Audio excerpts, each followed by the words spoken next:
लखनऊ पूर्वी सीट पर होने वाले उपचुनाव में बीजेपी ने बीजेपी प्रदेश कार्य समिति के सदस्य ओपी श्रीवास्तव को प्रत्याशी घोषित किया है। बीजेपी उम्मीदवार ओपी श्रीवास्तव मौजूदा समय में प्रदेश कार्य समिति के सदस्य होने के साथ ही आजीवन सहयोग निधि विभाग के प्रदेश संयोजक भी है। बता दें, पूर्व मंत्री और विधायक आशुतोष टंडन गोपाल जी के निधन के कारण लखनऊ पूर्वी सीट पर उपचुनाव होने जा रहा है। चुनाव कार्यकर्ता लड़ता बीजेपी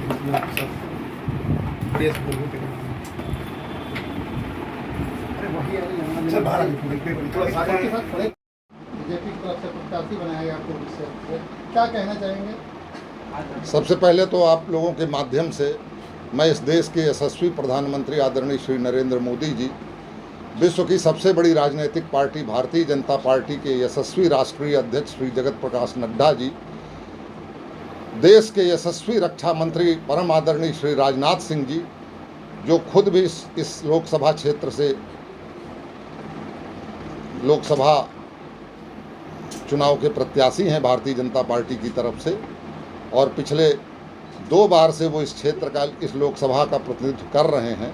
साथ ही प्रदेश के लोकप्रिय मुख्यमंत्री परम आदरणीय श्री योगी आदित्यनाथ जी महाराज का हृदय से आभार व्यक्त करता हूं कि उन्होंने मुझ जैसे सामान्य कार्यकर्ता को इस पूर्वी विधानसभा क्षेत्र की देवतुल्य जनता की सेवा करने का अवसर दिया, मुझ पर भरोसा जताया।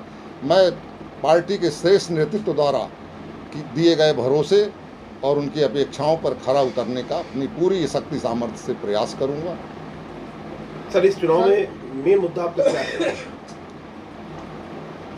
भारतीय जनता पार्टी का एक ही मुद्दा है। भारतीय जनता पार्टी का मुद्दा है सबका साथ, सबका विकास, सबका प्रयास और सबका विश्वास, जन जन का कल्याण, लोक मंगल। भारतीय जनता पार्टी की स्पष्ट नीति है। जनता की अपेक्षाओं को, इस देश की जनता की जो 70 वर्षों से गरीबी, बदहाली, भूख, भय, भ्रष्टाचार से पीड़ित थी, उस देश की जनता को, उसको भारत का सम्मानित नागरिक होने का बोध कराना, उसको गौरव की अनुभूति कराना, यह भारतीय जनता पार्टी का प्रथम लक्ष्य रहा। सर, आपको पूर्वी से प्रत्याशी बनाया गया, आपका क्षेत्र है, तो कुछ समस्याएं रह गई होंगी, कुछ कमी रह गई, वो किस तरह आप उसका निवारण करेंगे? पूर्वी विधानसभा का 3 बार से पिछले प्रतिनिधित्व श्री आदरणीय स्वर्गीय श्री गोपाल टंडन जी कर रहे थे। पार्टी के वो वरिष्ठ नेता थे, स्वर्गीय श्री लाल जी टंडन के बड़े चिरंजीव थे, और आदरणीय चाचा जी से और भैया गोपाल जी टंडन जी से मैं उनका छोटा भाई था, मेरे उनके जो है बीच में भाई भाई के संबंध थे।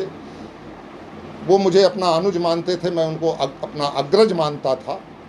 यह बहुत बड़ी विडंबना है हम लोगों के साथ, जो हम लोगों के सिर से उनका साया असमय उठ गया, असामयिक उनका निधन हुआ।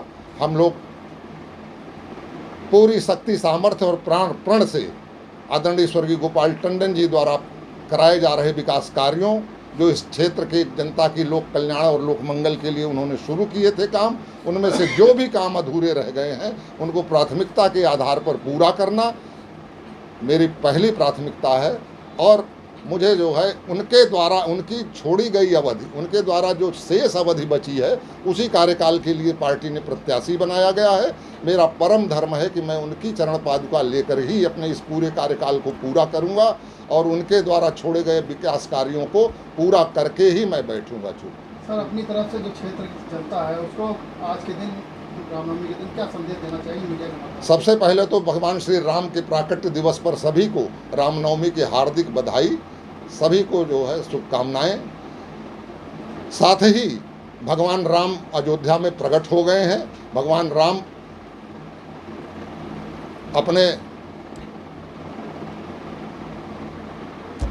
विशाल और वैभवशाली मंदिर में विराजमान हो गए हैं। जनता की अपेक्षाएं पूरी हुई हैं, जनता का सपना वर्षों बाद साकार हुआ है, और मेरा दृढ़ मत है कि अगर भगवान राम अपने महल में विराजमान हो गए हैं तो एक दिन राम राज्य भी आकर रहेगा।